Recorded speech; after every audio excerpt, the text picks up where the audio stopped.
Assalamu alaikum. Баардыгыңыздардын кутмандуу күнүңүздөр менен. Мен азыр сырник жасаймын.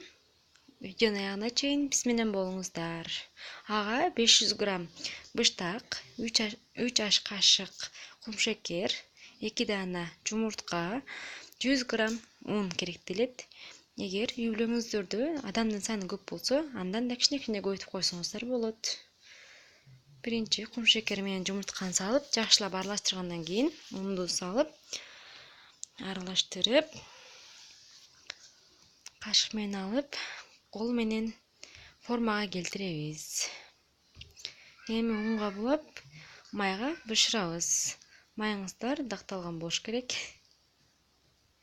Мынакей сырник даяр. Тамагыңыздар таттуу болсун.